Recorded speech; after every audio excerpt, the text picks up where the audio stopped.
इतना सुखद सलोना सींचा है ज्ञान अमृत से अंतर का कोना कोना। योगी पवित्र जीवन इतना सुखद सलोना सींचा है ज्ञान अमृत से अंतर का कोना कोना।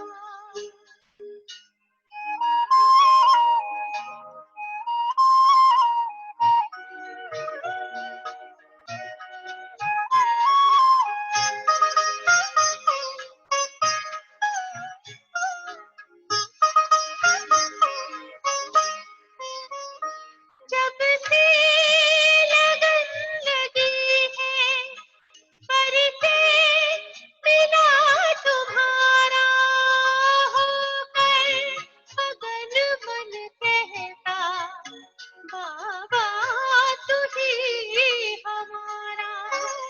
जब से लगन लगी है परिचय मिला तुम्हारा होकर मगन मन कहता बाबा तू ही हमारा।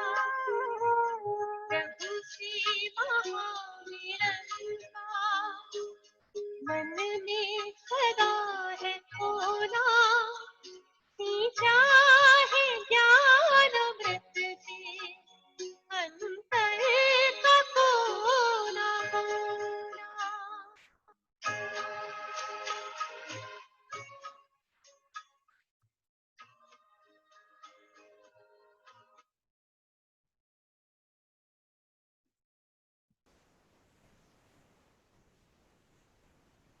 ओम शांति। तो आज का संपूर्ण पवित्रता बुक का रीडिंग हम शुरू करते हैं। अगर दिल में परमात्म प्यार, परमात्म शक्तियाँ, परमात्म ज्ञान फुल है, जरा भी खाली नहीं है, तो कभी भी किसी भी तरफ लगाव या स्नेह जा नहीं सकता। बाबा कहते हैं कि दिल में अगर परमात्म प्यार, परमात्म शक्तियाँ, परमात्म ज्ञान फुल है, जरा भी खाली नहीं है, तो कभी भी किसी भी तरफ लगाव या स्नेह जा नहीं सकता है। बाप के आगे या दादियों के आगे बहुत मीठा मीठा बोलते हैं, कहेंगे दादी मेरा कुछ लगाव नहीं, बिल्कुल नहीं, सिर्फ सेवा के कारण थोड़ा सा है। थोड़ा सा कहकर अपने को छुड़ा लेते हैं, लेकिन ये लगाव चाहे गुणों का है चाहे सेवा का हो, लेकिन लगाव आज नहीं तो कल कहाँ ले जाएगा। कोई को तो लगाव पुरानी दुनिया तक भी ले जाता है, लेकिन मेजॉरिटी पुरानी दुनिया तक नहीं जाते हैं, थोड़े जाते हैं। ये लगाव जो है ये बाबा का हाथ भी छुड़ा सकता है, पुरानी दुनिया में वापस भी ले जा सकता है, लेकिन बाबा कहते हैं कि वहां तक मेजॉरिटी बच्चे नहीं जाते हैं, लेकिन कोई कोई है जो जा भी सकते हैं। मेजॉरिटी को लगाव पुरुषार्थ में अलबेलेपन की तरफ ले जाता है। ये जो लगाव है तो बाबा कहते हैं मेजॉरिटी बच्चों में ये पाया गया है कि इस लगाव के कारण पुरुषार्थ में थोड़ा अलबेले हो जाते हैं। फिर सोचते हैं कि ये तो थोड़ा बहुत होता ही है, फिर बाप को भी समझाने लगते हैं, कहते हैं बाबा आप तो साकार में हो नहीं, ब्रह्मा बाप भी अव्यक्त हो गया और आप तो हो ही बिंदी ज्योति, अभी हम तो साकार में हैं। इतना मोटा ताजा शरीर है और शरीर से सब करना है, चलना है, तो हम हैं साकार और आप आकार और निराकार। अभी साकार में कोई तो चाहिए ना। अच्छा बहुत नहीं, एक तो चाहिए ना। तो बाबा कहते हैं एक भी चाहिए। देखना, बाप दादा तो कहते हैं एक चाहिए नहीं चाहिए। क्या है? बाबा पूछते हैं। बाबा तो है ही, लेकिन कई बार मन में कई बातें आ जाती है और मन भारी हो जाता है। जब तक मन को हल्का नहीं करते हैं तो योग नहीं लगता है। फिर क्या करें? बाप का भी क्वेश्चन है कि ऐसे टाइम पर क्या करें? अगर मन भारी हो जाता है और योग भी नहीं लगता है उसके कारण, फिर तो कोई तो चाहिए ना हमारी मन की बात सुनने वाला, उसको हम सुना सके। तो इसलिए बाबा कहते हैं मन भारी है और योग लगता नहीं है तो क्या करें? उल्टी नहीं करें, अंदर ही मचलता रहे। डॉक्टर्स लोग क्या कहते हैं? अगर पेट भारी हो जाए तो उल्टी करके निकालनी चाहिए या अंदर ही रखनी चाहिए? डॉक्टर्स क्या कहते हैं? उल्टी करना चाहिए। तो डॉक्टर भी कहते हैं ना कि उल्टी करो। अच्छा, ये तो हुआ तन का डॉक्टर और आप सभी मन के डॉक्टर हो। तो तन वाले ने अपना जवाब दिया, अभी मन के डॉक्टर बताओ, अगर मन में कोई उलझन हो तो कहाँ उल्टी करें? अगर मन में कोई ऐसी बात है, उलझन है, तो फिर किसको बताएं? कहाँ उल्टी करें? बाप के सामने उल्टी करेंगे? बाबा के कमरे में जाकर करें, कमरे में उल्टियां करके आवे। सोचो, बाप के आगे उल्टी करेंगे, नहीं तो कहाँ करें? कोई स्थान तो बताओ ना। बाप दादा तो बच्चों की तरफ लेते हैं कि उस समय तो कोई चाहिए जरूर। तो बाबा ने सुनाया, अगर बाप सुनता ही नहीं तो क्या करें? कई बच्चों की कंप्लेंट है ना कि हमने तो बाबा को सुनाया, बाबा ने सुना ही नहीं, जवाब ही नहीं दिया, फिर क्या करें? वास्तव में अगर दिल में परमात्म प्यार, परमात्म शक्तियाँ, परमात्म ज्ञान फुल है, जरा भी खाली नहीं है, तो कभी भी किसी भी तरफ लगाव या स्नेह जा नहीं सकता। ज्ञान भी फुल है, प्यार भी फुल है, शक्तियाँ भी फुल है, तो फिर कहाँ जाएगी? कहीं भी लगाव हो नहीं सकता है। पलक से कह सकते हैं कि पवित्रता तो हमारा स्वधर्म है। आप लोगों का शुरू शुरू का बहुत पलक का गीत है, याद है कौन सा गीत है? एक ही गीत था, कितना भी बड़ा सेठ स्वामी हो लेकिन अल्प को नहीं जाना। तो कितने भी बड़े हो, चाहे नेता हो चाहे अभिनेता हो, लेकिन अपने आप को नहीं जाना तो क्या किया? तो ऐसी विशेष आत्माएं हो, यहाँ की अनपढ़ बुजुर्ग माता है और दूसरी तरफ अच्छा महात्मा है, लेकिन बुजुर्ग माता फलक से कहेंगी कि हमने परमात्मा को पा लिया है, और महात्मा कहेगा परमात्मा को पाना बहुत मुश्किल है। लेकिन 100 वर्ष के आयु वाले भी निश्चय बुद्धि होंगे, तो वो क्या कहेंगे? तुम ढूंढते रहो, हमने तो पा लिया है। तो महात्मा भी आपके आगे क्या है? प्रवृत्ति वाले फलक से कहेंगे कि हम डबल पलंग पर सोते हैं, इकट्ठे रहते भी पवित्र है क्योंकि हमारे बीच में बाप है। और महात्माएं क्या कहेंगे? कहेंगे आग कपूस इकट्ठा रहना यह तो असंभव सा लगता है। और आपके लिए क्या है? प्रवृत्ति वाले बताओ, पवित्र रहना मुश्किल है या सहज है? सहज या कभी कभी मुश्किल हो जाता है। जो पक्के हैं वो तो बड़ी सभा हो या कुछ भी हो, फलक से कह सकते हैं कि पवित्रता तो हमारा स्वधर्म है, पर धर्म नहीं है, स्वधर्म है। तो स्व सहज होता है, पर मुश्किल होता है। अपवित्रता पर धर्म है, लेकिन पवित्रता स्वधर्म है। तो ऐसे अपनी विशेषता को जानते हो ना, क्योंकि नए नए भी बहुत आए हैं ना, लेकिन कितने भी आए हैं, पवित्रता का पाठ तो पक्का है ना। कई बच्चे ऐसे भी करते हैं, जब तक बाप से मिलने का 1 साल पूरा नहीं होता, सबको पता है कि यह नियम पक्का है, तो मधुबन में आने तक तो ठीक रहते हैं, लेकिन देख लिया पहुंच गए तो कई वापस जाकर अलबेले भी हो जाते हैं। लेकिन सोचो कि पवित्रता की प्रतिज्ञा किससे की? बाप से की है ना, तो बाप का फरमान है। तो बच्चों से प्रतिज्ञा कर, बाप से प्रतिज्ञा कर, और फिर अगर अलबेले होते हैं तो नुकसान किसका है? ब्राह्मण परिवार में तो एक जाते 10 आते हैं, लेकिन नुकसान कमजोर होने का उन आत्माओं को होता है। इसलिए जो भी नए नए पहली बार आए हैं वो बाप के घर में तो पहुंच गए। यह तो भाग्य की बात है, लेकिन तकदीर की लकीर को कभी भी कम नहीं करना, तकदीर को बड़ा करना है। अगर पवित्रता स्वप्न मात्र भी हिलाती है, हलचल में आती है, तो समझो नंबर 1 फाउंडेशन कच्चा है। इस सीजन में नए नए बहुत आए हैं और चांस भी मिला है, यह तो बहुत अच्छा है।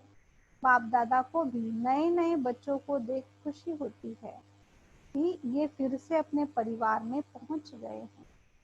लेकिन ये चेक करो कि निश्चय का फाउंडेशन पक्का है।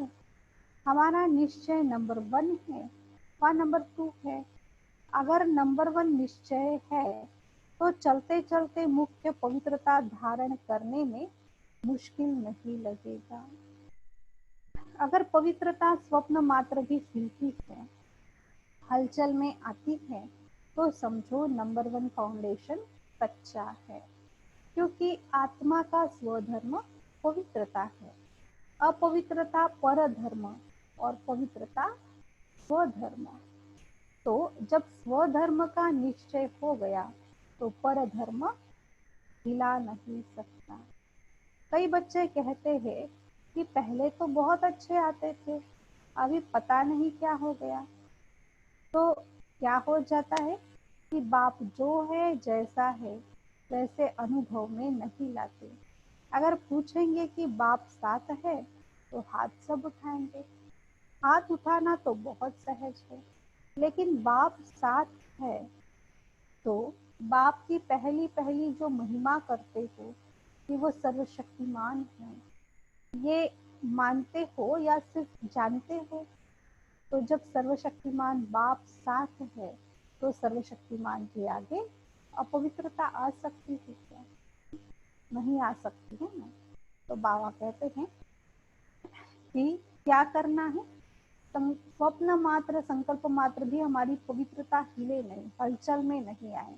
उसके लिए बाबा कहते हैं अगर हलचल में आती है तो जो मुख्य फाउंडेशन है, पहला फाउंडेशन, वो कमजोर है, पक्का नहीं है। कौन सा फाउंडेशन बताया बाबा ने? निश्चय का फाउंडेशन। माया को चोर गेट बनने नहीं देना। लेकिन आती तो है, तो आती फिर कहाँ से है? कोई और जगह है।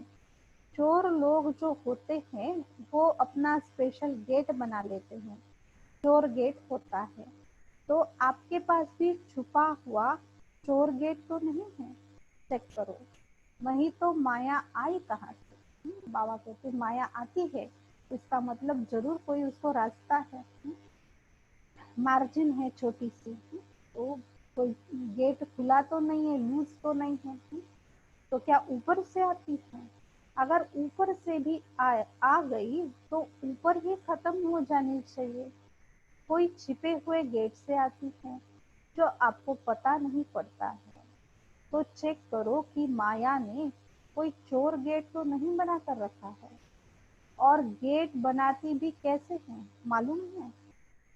आपके जो विशेष स्वभाव या संस्कार कमजोर होंगे तो वही माया अपना गेट बना लेती। कौन से गेट है माया के? माया कैसे गेट बनाती है? बाबा कहते थे कि आपका जो भी स्वभाव या संस्कार कमजोर है उसी को माया अपना गेट बना लेती है। क्योंकि जब कोई भी स्वभाव या संस्कार कमजोर है तो आप कितना भी गेट बंद करो, लेकिन कमजोर गेट है तो माया तो जानी जाननहार है, उसको पता पड़ जाता है कि ये गेट कमजोर है, इससे रास्ता मिल सकता है और मिलता भी है। चलते चलते अपवित्रता के संकल्प भी आते हैं, बोल भी होता है, कर्म भी होता है, तो गेट हुआ ना। बाबा कहते हैं कि माया अपना रास्ता बराबर ढूंढ लेती है। कहीं भी चलते चलते अपवित्रता के अगर संकल्प आते हैं, बोल बोलते हैं, कर्म करते हैं, तो इस रास्ते से माया आ जाती है। फिर साथ कैसे हुआ? कहने में तो कहते हो कि सर्वशक्तिमान साथ है, तो ये कमजोरी फिर कहाँ से आई? कमजोरी रह सकती है? नहीं ना। तो क्यों रह जाती है? चाहे पवित्रता में कोई भी विकार हो, मानो लोभ है, लोभ सिर्फ खाने पीने का नहीं होता है।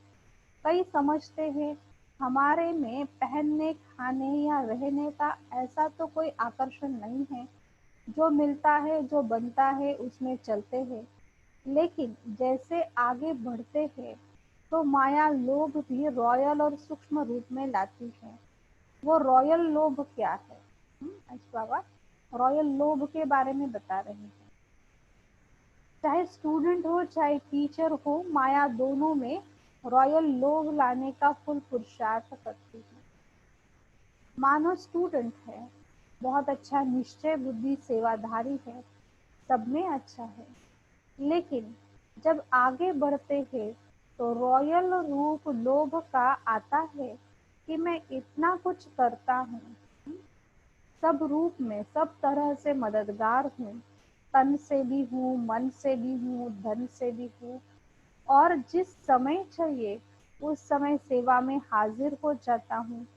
फिर भी मेरा नाम कभी भी टीचर वर्णन नहीं करती।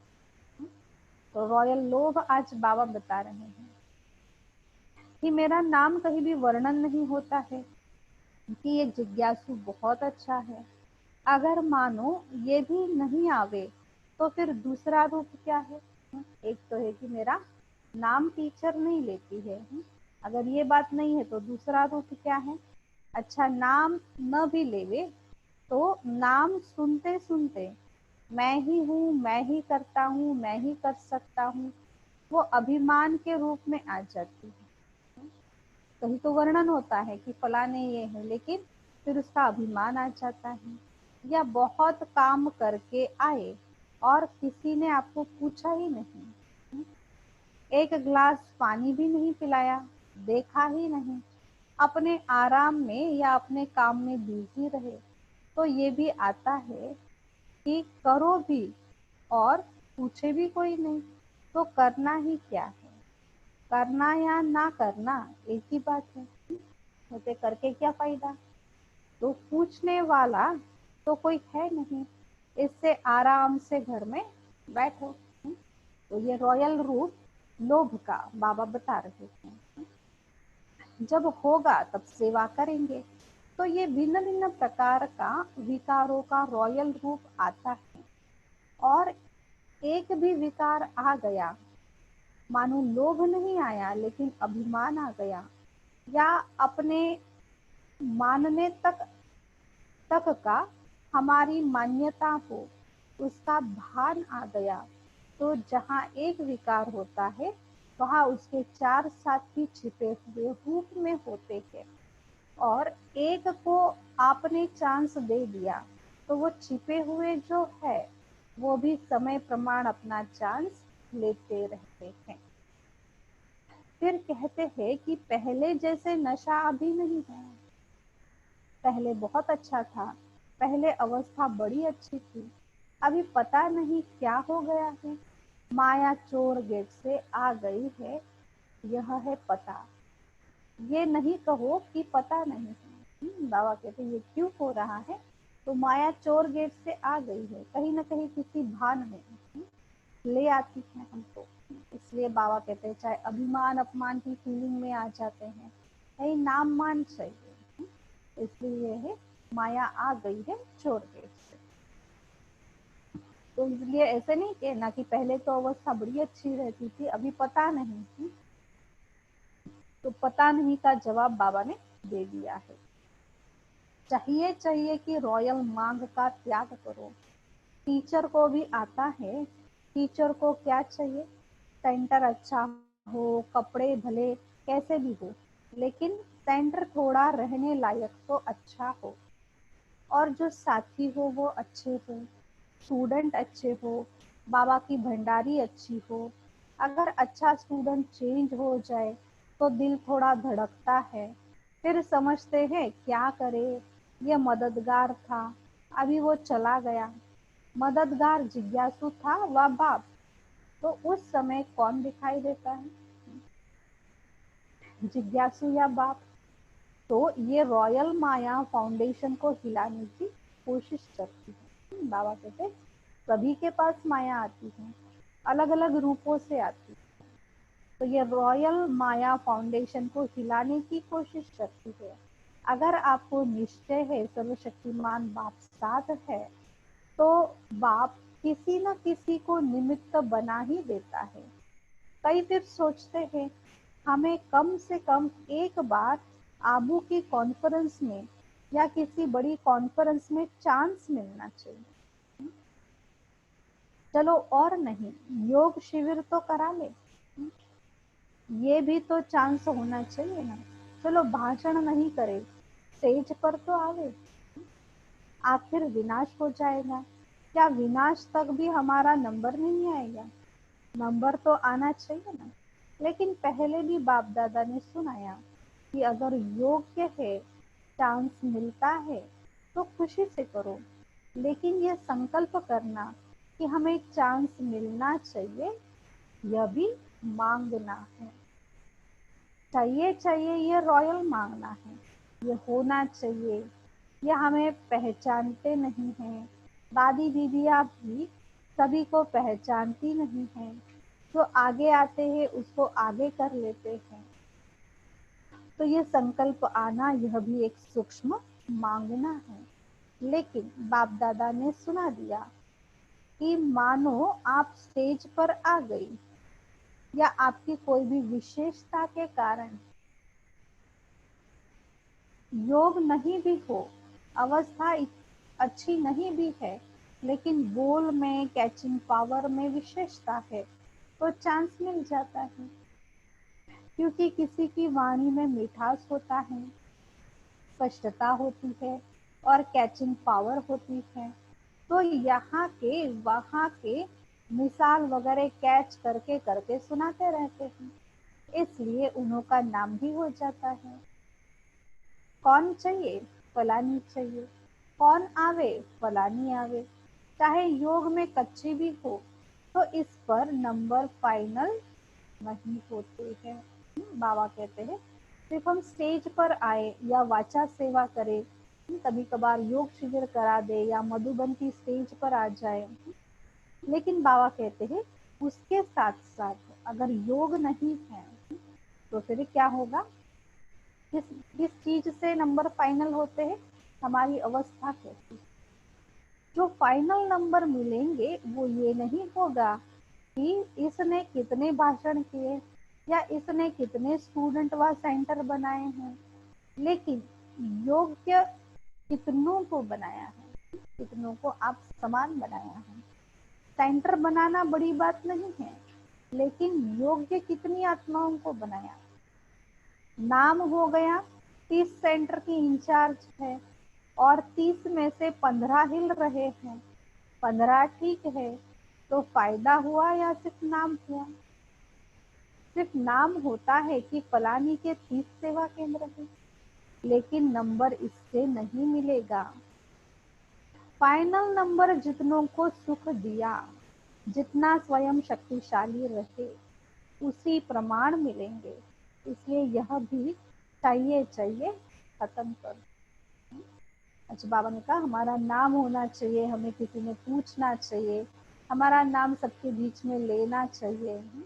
ये अभिमान अपमान की फीलिंग में ले आता है, ये रॉयल लोभ है। फिर बाबा ने कहा कि कभी किसी को कोई चीज खाने की अगर इच्छा होती है, टीचर्स को भी बाबा कहते हैं कि भले कपड़े ठीक ठाक हो या न हो, लेकिन कोई मकान चाहिए, रहने लायक चाहिए। तो बाबा कहते हैं कोई भी चीज अगर हम मांगते हैं, भंडारी अच्छी हो, सेवा साथी अच्छा हो, फलाना ये होना चाहिए, ये होना चाहिए, तो बाबा कहते हैं यह है रॉयल मांगना। कि कम से कम मधुबन में एक बार तो हमको कोई शिविर लेने का चांस मिलना चाहिए, भाषण करने का चांस मिलना चाहिए, नहीं कुछ तो स्टेज पर तो दिखने चाहिए। तो बाबा कहते हैं ये सब है रॉयल मांगना। लेकिन बाबा कहते हैं सब कुछ है, अच्छा भाषण कर रहे हैं, लेकिन योग नहीं है, वो अवस्था नहीं है। तो किस आधार पर हमारे नंबर फाइनल होते हैं? भले कितने भी सेवा केंद्र हो या जिज्ञासु हो, उनको अगर हमने आप समान नहीं बनाया, सेवा केंद्र हिल रहे हैं, तो बाबा कहते हैं फिर उसको क्या कहेंगे? तो इसलिए जो मार्क्स या नंबर हमारी होती है, तो उसके लिए चेकिंग की कौन कौन सी पॉइंट है? सूक्ष्म में लोभ या रॉयल लोभ मोह कुछ भी नहीं होना चाहिए, इसकी चेकिंग करने की अभी आवश्यकता है। माया के अनेक फेस रूप पहचान कर उसके चक्रव्यूह से बचकर रहो। आप सभी जो भी बाप के बच्चे हो, माया से बचे हुए हो। बच्चे का अर्थ ही है बाप का बनना, अर्थात बच्चे बनना। तो माया से बचे हुए बाप के बच्चे बनते हैं। बच्चे बनना अर्थात माया से बचे रहना। आप सभी माया से बचे हुए हो ना, ये कभी चक्कर में आ जाते हो। कहते हैं ना, ऐसा भी चक्रव्यूह होता है जो बहुत तरीके से निकलना होता है। तो कोई भी माया के चक्रव्यूह में फंसने वाले तो नहीं है। क्या कोई चक्कर है? बचे हुए हो। क्या बात है? किसी चक्कर में फंसे हुए हो या माया से बचे हुए हो? ऐसे नहीं करना कि यहाँ हाजी करके जाओ और वहां जाकर कहो ना जी। जब एक बार चक्कर से निकलने का रास्ता या विधि आ गई, तो फिर फंसने की बात ही नहीं है। माया को भी अच्छी तरह से जान गए हो कि कभी अनजान बन जाते हो, फिर कहते हैं हमको पता ही नहीं पड़ा कि ये माया है। तो बाबा कहते हैं माया के चक्रव्यूह में नहीं फंसना है। अगर कोई फंस भी जाते तो उसके रास्ते भी है। अगर विधि पता है और एक बार बाहर निकलते हैं, तो फिर वही कार्य नहीं करना। क्योंकि जैसे आजकल के फैशन है, भिन्न भिन्न फेस बहुत पहन लेते हैं। अभी अभी क्या बनेंगे, अभी अभी क्या बनेंगे। तो माया के पास भी यह फंसाने के फेस बहुत है। उसके पास अच्छा बड़ा दुकान है, किसी न किसी रीति से हमको वो अपने चक्कर में फंसा लेती है। तो अलग अलग रूपों से आती है, अलग अलग फेस धारण करके आती है। जिस समय जो रूप धारण करना चाहो उस समय वो ले लेती है। और अगर जाने अनजाने फंस गए तो निकलने में बहुत टाइम लगता है। इसलिए माया के सभी रूपों को पहचानना और फंसना नहीं है, क्योंकि फंस गए तो बाहर निकलने में बहुत टाइम लगता है। और संगम का एक सेकेंड व्यर्थ जाना अर्थात एक वर्ष गवाना है। एक सेकेंड नहीं। आप सोचो संगम युग कितना छोटा है। अभी तो डायमंड जुबली मना रहे हो, और इस थोड़े से समय में जो बनना है, जो जमा करना है, वो अभी बन सकते थे।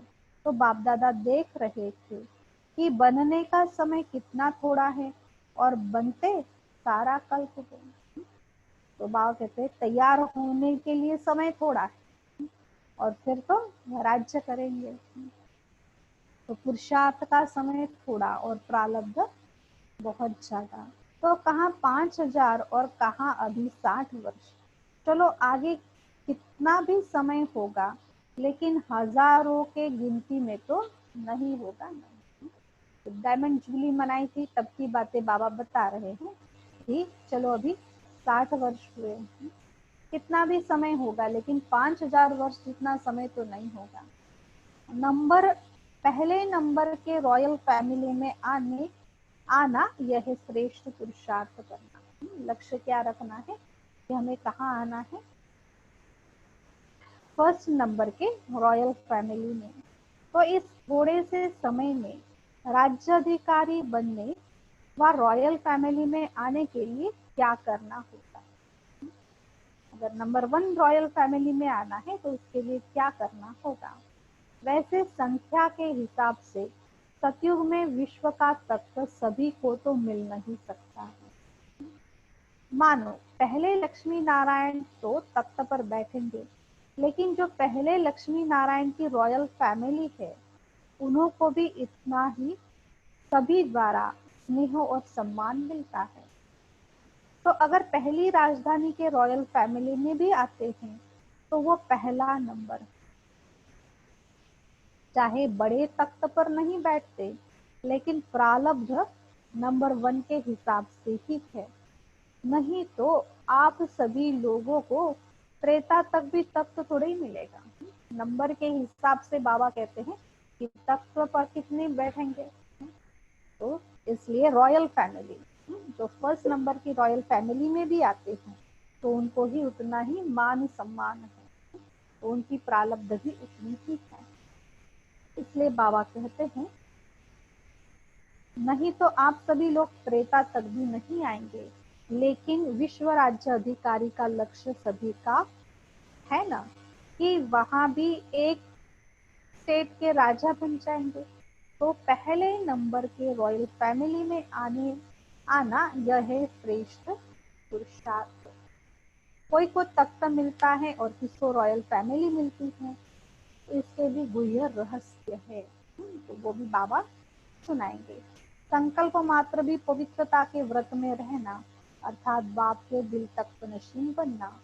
जो सदा संगम पर बाप के दिल तख्त नशीन स्वतः और सदा रहता है, कभी कभी नहीं, जो सदा आदि से अंत तक स्वप्न मात्र भी, संकल्प मात्र भी पवित्रता के व्रत में सदा रहा है, स्वप्न तक भी अपवित्रता को टच नहीं किया है, ऐसी श्रेष्ठ आत्माएं तख्त नशीन हो सकती है।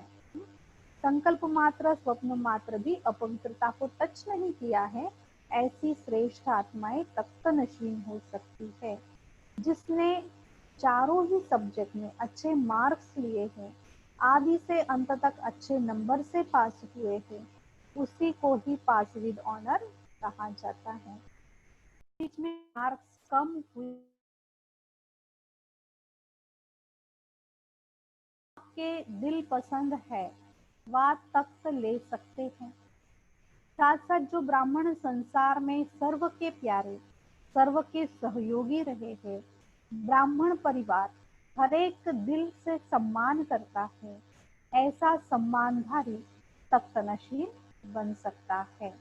अगर इन चारों बातों में से किसी न किसी में कमी है तो वो नंबरवार रॉयल फैमिली में आ सकता है। चाहे पहली में आवे, चाहे 8वीं में आवे, चाहे त्रेता में आए। तो अगर तख्त नशीन बनना है तो इन सभी बातों को चेक करो। अगर सेवा में 100 मार्क्स जमा है और धारणा में 25 मार्क्स, तो क्या कहेंगे? वो अधिकारी बनेंगे?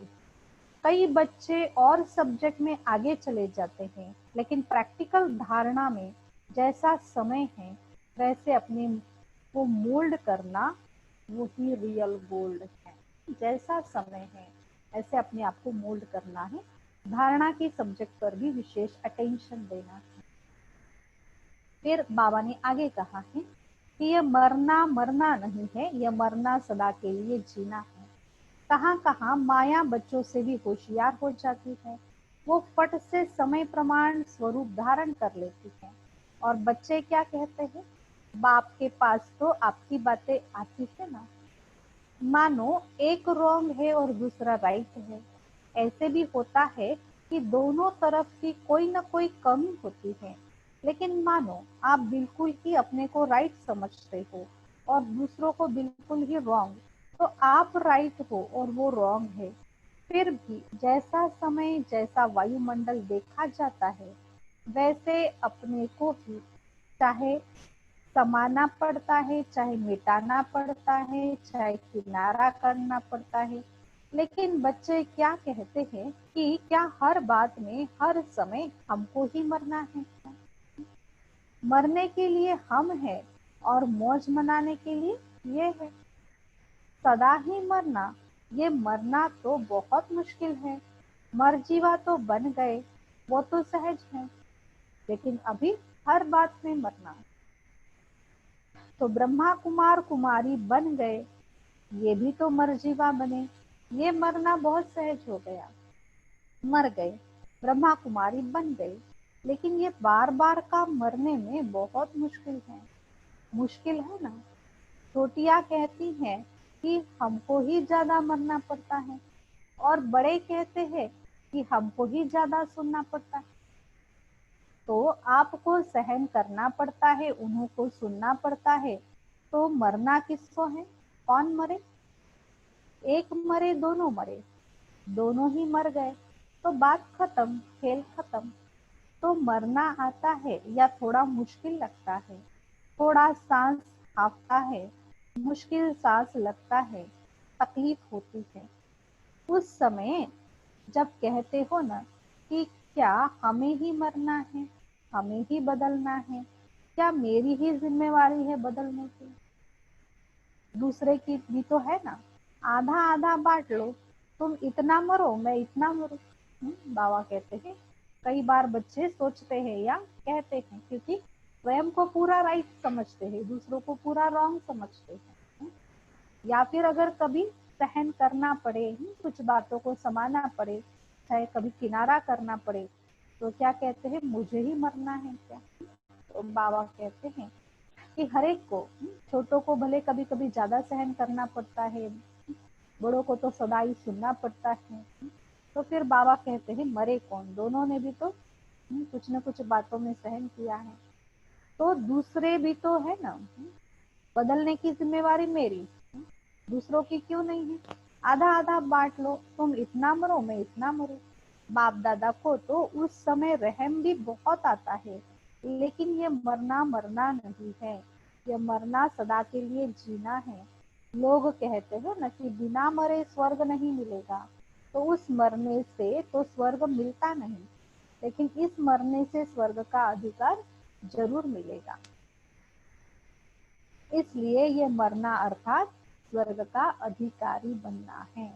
डर जाते हो ना, मरना पड़ेगा मरना पड़ेगा, सहन करना पड़ेगा, तो छोटी बात बड़ी हो जाती है। आप सोचो, कोई भी डाकू या चोर है नहीं, लेकिन आपको डर बैठ गया है कि डाकू है चोर है, तो भय से क्या होता है? भय से या तो हार्ट नीचे ऊपर होगी या ब्लड प्रेशर नीचे ऊपर होगी। डर से ऐसे होता है ना। है नहीं, लेकिन हमने ऐसे सोच लिया है, तो डर जाते हैं। मरना बड़ी बात नहीं है, लेकिन आपका डर बड़ी बात बना देता है। फिर कहते हैं, पता नहीं हमको क्या होता है, पता नहीं। लेकिन जैसे हिम्मत से मर्जीवा बनने में भय नहीं किया, खुशी खुशी से किया, ऐसे खुशी खुशी से परिवर्तन करना। मरना शब्द नहीं है, लेकिन आपने मरना मरना शब्द कह दिया है, इसलिए डर जाते हैं। वास्तव में ये मरना नहीं है, लेकिन अपने धारणा की सब्जेक्ट में नंबर लेना है। सहन करने में घबराओ मत। क्यों घबराते हो? क्योंकि समझते हो कि झूठी बात में हम सहन क्यों करें। लेकिन सहन करने की आज्ञा किसने दी? झूठी झूठ बोलने वाले ने दी है। कई बच्चे सहन करते हैं, लेकिन मजबूरी से सहन करना और मोहब्बत से सहन करना, इसमें अंतर है। बात के कारण सहन नहीं करते हो, लेकिन बाप की आज्ञा है सहनशील बनो। तो बाप की आज्ञा मानते हो, तो परमात्मा की आज्ञा मानना ये खुशी की बात है, न कि मजबूरी है। तो कई बार सहन करते भी हो, लेकिन थोड़ा मिक्स होता है। मोहब्बत भी होती है, मजबूरी भी होती है। सहन कर ही रहे हो, तो क्यों नहीं खुशी से करते हो? मजबूरी से क्यों करते हैं? वो व्यक्ति सामने आता है ना, तो मजबूरी लगती है। और बाप सामने आवे कि बाप की आज्ञा पालन कर रहे हैं, तो मोहब्बत लगेगी, मजबूरी नहीं। अगर किसी व्यक्ति को देखकर करेंगे सहन, तो मजबूरी लगेगी। बड़े हैं ना, तो इसलिए करना पड़ेगा। या ये फलाने हैं इसलिए इसको ये नहीं लगेगा तो करना पड़ेगा, किसी को बुरा नहीं लगे। तो बाबा कहते व्यक्तियों को देखेंगे, बातों को देखेंगे, तो मजबूरी लगेगी। लेकिन बाबा को देखेंगे तो मोहब्बत की फीलिंग आएगी। तो ये शब्द नहीं सोचो, आजकल ये थोड़ा कॉमन हो गया है।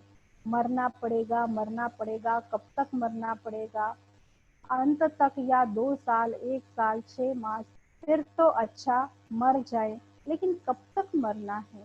लेकिन यह मरना नहीं है, अधिकार पाना है। तो क्या करेंगे? मरेंगे। यह मरना शब्द खत्म कर दो। मरना सोचते हो तो मरने से तो डर लगता है। देखो, अपनी मृत्यु तो छोड़ो, कोई कोई तो दूसरे की मृत्यु देखकर भी डर जाते हैं। तो ये शब्द परिवर्तन करो, ऐसे ऐसे बोल नहीं बोलो, शुद्ध भाषा बोलो। ब्राह्मणों की डिक्शनरी में ये शब्द है ही नहीं।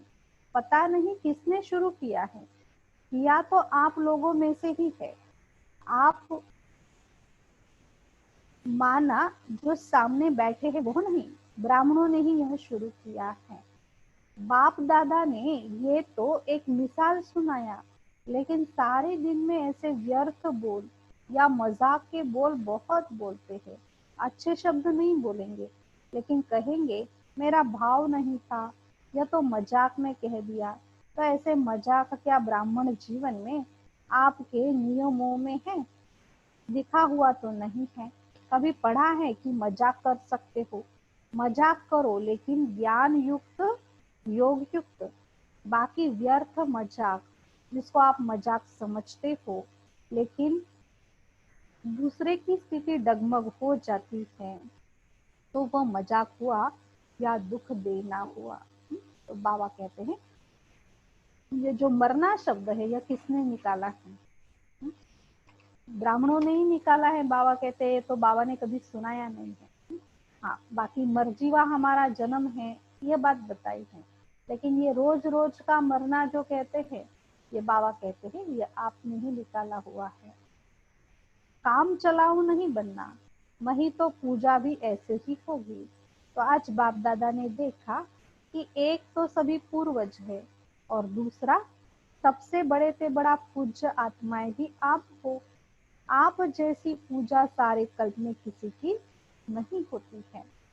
तो पूर्वज भी हो और पूज्य भी हो, लेकिन पूजा भी नंबरवार है। जो भी ब्राह्मण बनते हैं उसकी पूजा होती जरूर है, लेकिन किसकी विधि पूर्वक होती है और किसकी काम चलाऊ होती है। तो जो ब्राह्मण यहाँ भी योग में बैठते हैं, लेकिन काम चलाऊ, कुछ नींद किया, कुछ योग किया, कुछ व्यर्थ सोचा, कुछ शुभ सोचा, तो यह काम चलाऊ हुआ। तो बाबा कहते हैं कर रहे हैं, और उसी विधि से पूजा भी होगी। किसी किसी की तो बहुत विधि पूर्वक पूजा होती है, किसी किसी की काम चलाऊ पूजा होती है। तो काम चलाऊ पूजा कब होती है? जब पुरुषार्थ भी काम चलाऊ कर रहे, योग भी काम चलाऊ कर रहे हैं। कुछ योग लगा रहे, कुछ नींद कर रहे, कुछ समर्थ सोच रहे, कुछ व्यर्थ सोच रहे हैं।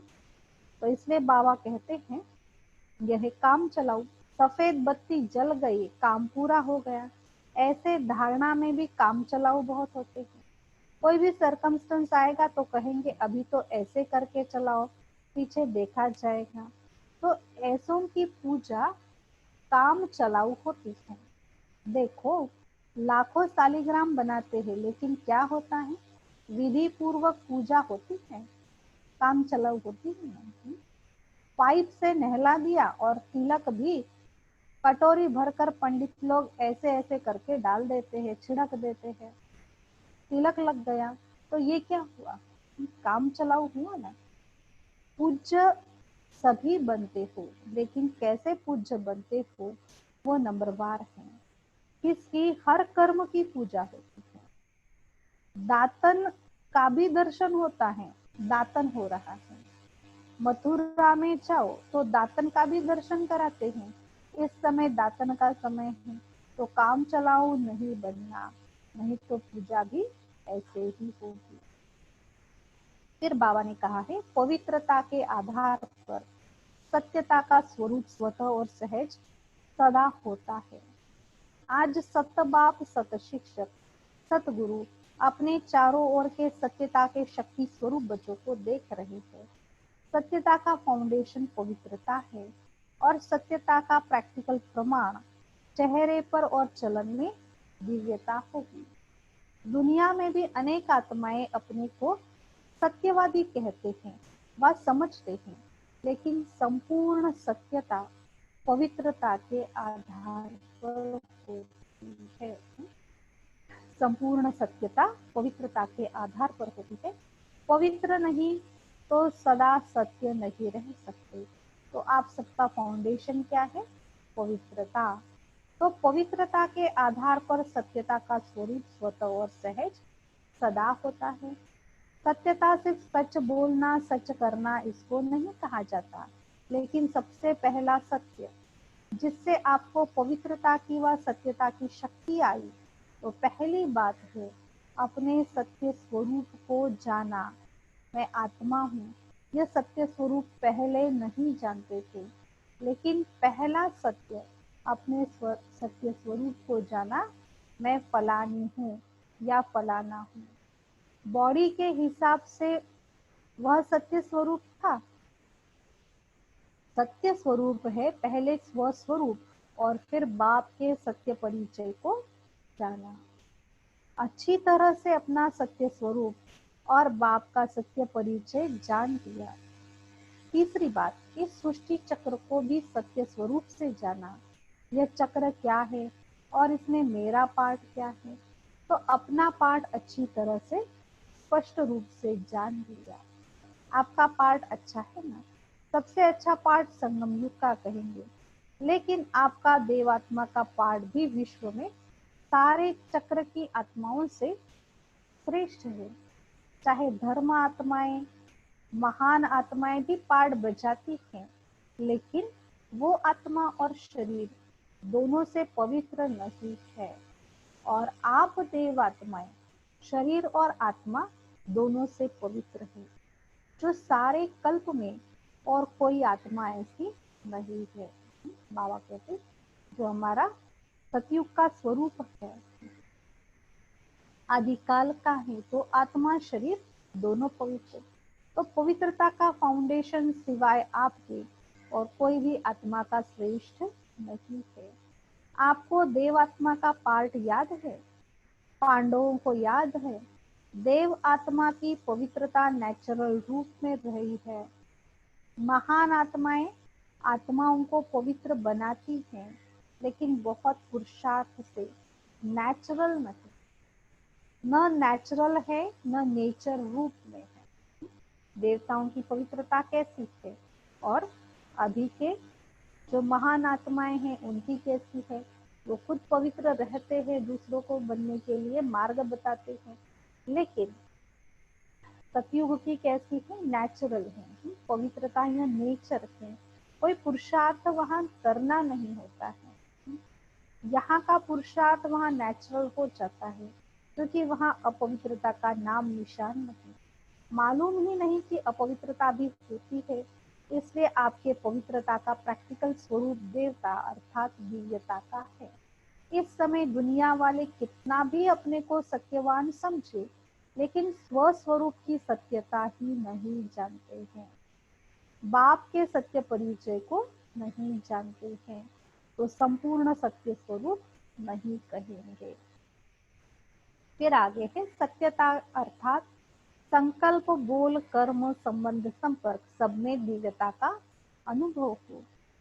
आप में भी सत्यता की शक्ति सदा तब रहेगी जब अपने और बाप के सत्य स्वरूप की स्मृति रहेगी, तो स्वतः ही हर संकल्प भी आपका सत्य होगा। अभी कभी भूल भी जाते हो, बड़ी कॉन्शियसनेस में आ जाते हो, तो संकल्प सदा सत्यता के शक्तिशाली हो। पवित्रता के शक्तिशाली हो वह सदा नहीं रहता है।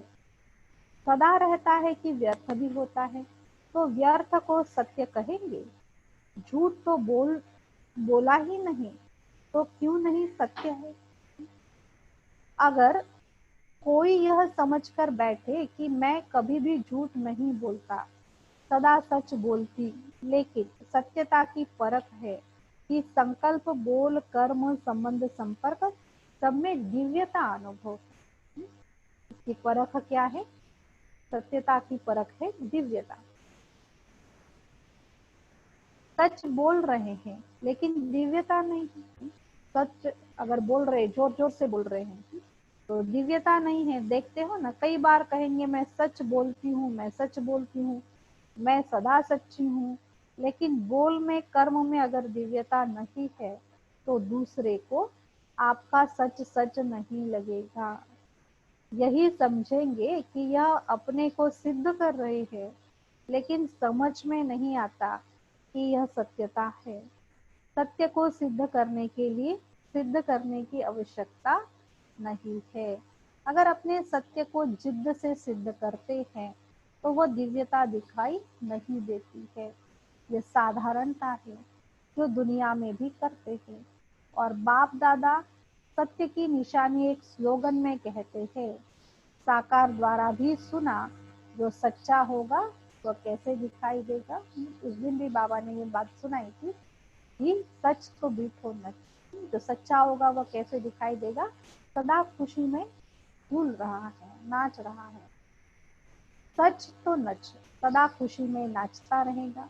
जब जिद करेगा सिद्ध करते, तो आप अपना या दूसरे का चेहरा नोट करेंगे तो वो खुशी का नहीं होगा, थोड़ा सोचने का और थोड़ा उदासी का होगा, नाचने का नहीं होगा।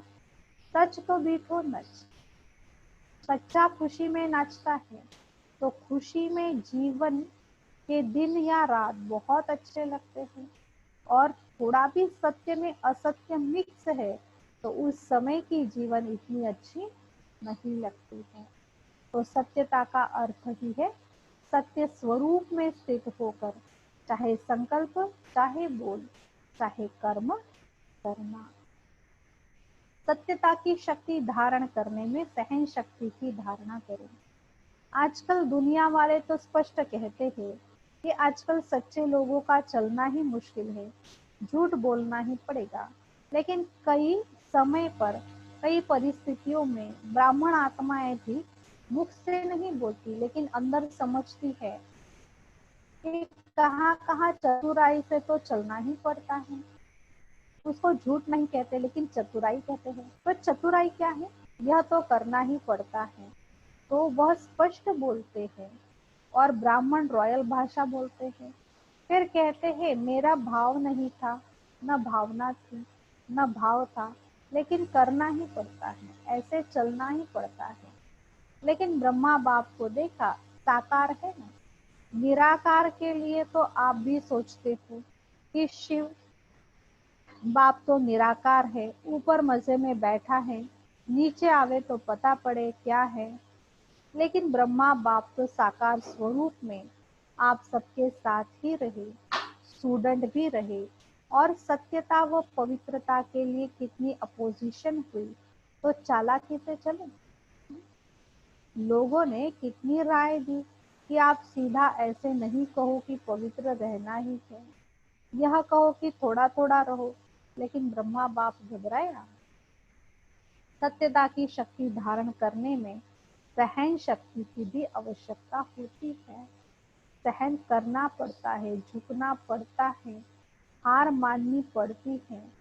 लेकिन वह हार नहीं है, उस समय के लिए हार लगती है, लेकिन है सदा की विजय। सत्यता की शक्ति से चलने वाले ही सच्चे महारथी है।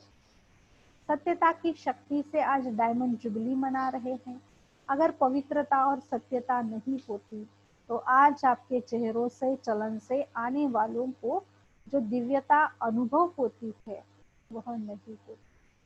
चाहे प्यादे भी है, नंबरवार तो है ही, महारथी भी है, नाम के महारथी नहीं, लेकिन जो सच्चे महारथी हैं, अर्थात सत्यता की शक्ति से चलने वाले महारथी हैं, जो परिस्थिति को देखकर सत्यता से जरा भी किनारा कर लेते, कहते हैं और कुछ नहीं किया, एक दो शब्द ऐसे बोल दिए, दिल से नहीं बोले, ऐसे बाहर से थोड़ा थोड़ा बोल दिया, तो यह संपूर्ण सत्यता नहीं है। सत्यता के पीछे अगर सहन भी करना पड़ता है तो वो सहन नहीं है।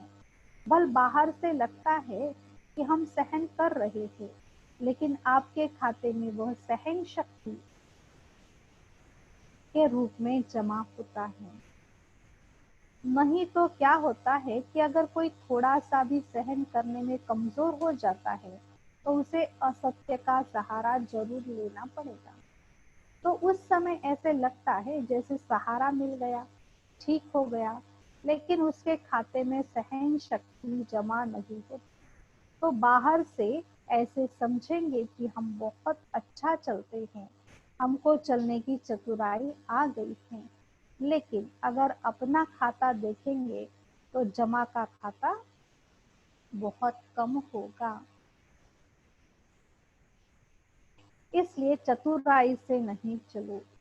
एक दो को देख करके कॉपी करते हैं, यह ऐसी चलती है ना, तो इसका नाम बहुत अच्छा हो गया है, ये बहुत आगे हो गई है। और हम सच्चे चलते हैं ना, तो हम पीछे के पीछे रह गए, लेकिन वह पीछे रहना नहीं है, आगे बढ़ना है। बाप के आगे आगे बढ़ते हो और दूसरों के आगे चाहे पीछे दिखाई भी दो, लेकिन काम किसका है, बाप से या आत्माओं से। तो बाप के दिल में आगे बढ़ना अर्थात सारे कल्प के प्रारब्ध में आगे बढ़ना है। और अगर यहाँ आगे बढ़ने में आत्माओं को कॉपी करते हो तो उस समय के लिए आपका नाम होता है, शान मिलता है, भाषण करने वाली लिस्ट में आते हो, सेंटर संभालने की लिस्ट में आते हो, लेकिन सारे कल्प की प्रारब्ध नहीं बनती है। जिसको बाप दादा कहते हैं मेहनत की, बीज डाला, वृक्ष बड़ा किया, फल भी निकला, लेकिन कच्चा फल खा गए। हमेशा के लिए प्रारब्ध का फल खत्म हो जाता है। तो अल्पकाल के शान, नाम, मान को कॉपी नहीं करो। यहाँ नाम नहीं है, लेकिन बाप के तिल में नंबर आगे नाम है, इसलिए डायमंड बनना है तो यह सब चेकिंग करो। जरा भी रॉयल रूप का दाग डायमंड में छिपा हुआ तो नहीं है, तो सत्यता की शक्ति से दिव्यता को धारण करो। कुछ भी सहन करना पड़े, घबराओ नहीं। सत्य समय प्रमाण स्वयं सिद्ध होगा। कहते भी है ना, सत्य की नाव डोलती है लेकिन डूबती नहीं है। तो किनारा तो ले लेंगे ना, निर्भय बनो। अगर कहाँ भी सामना करना पड़ता है तो ब्रह्मा बाप के जीवन को आगे रखो। ब्रह्मा बाप के आगे दुनिया की परिस्थितियां तो थी, लेकिन वैरायटी बच्चों की भी परिस्थितियां रही, लेकिन संगठन में होते, जिम्मेवारी होते, सत्यता की शक्ति से विजयी हो गए। बच्चों की खिटपिट ब्रह्मा बाप ने नहीं देखी क्या? ब्रह्मा बाप के आगे भी वैरायटी संस्कार वाली आत्माएं रही, लेकिन इतनी सब परिस्थितियां होते हुए भी सत्यता की स्वस्थिति ने संपूर्ण बना दिया।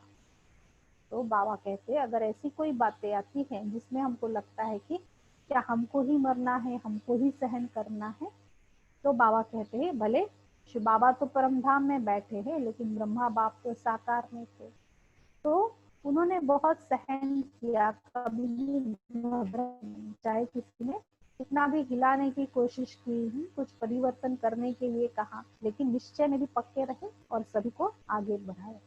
तो आज की रीडिंग हम यहीं स्टॉप करते हैं। अच्छा, ओम शांति।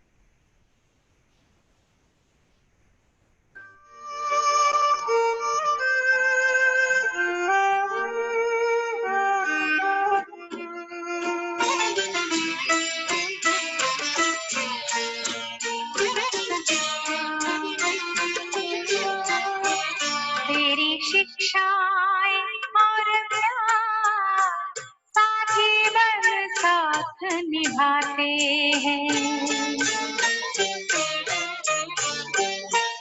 मधुबन के वो दिन रात, मधुबन के वो दिन रात, बाबा तेरी याद दिलाते हैं। तेरी शिक्षाएं और प्यार साथ जीवन साथ निभाते हैं।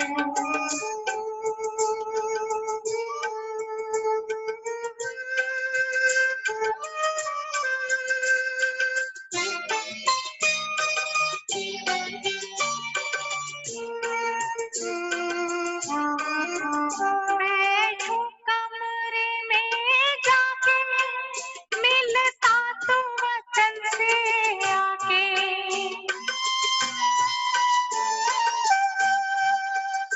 होते हैं निहाल ये नैना, बाबा तुझे सामने पाके। तेरे मीठे मीठे बैर, तेरे मीठे मीठे बैर, कानों में आज भी आते हैं। तेरी शिक्षाएं और प्यार साथ जीवन साथ निभाते हैं।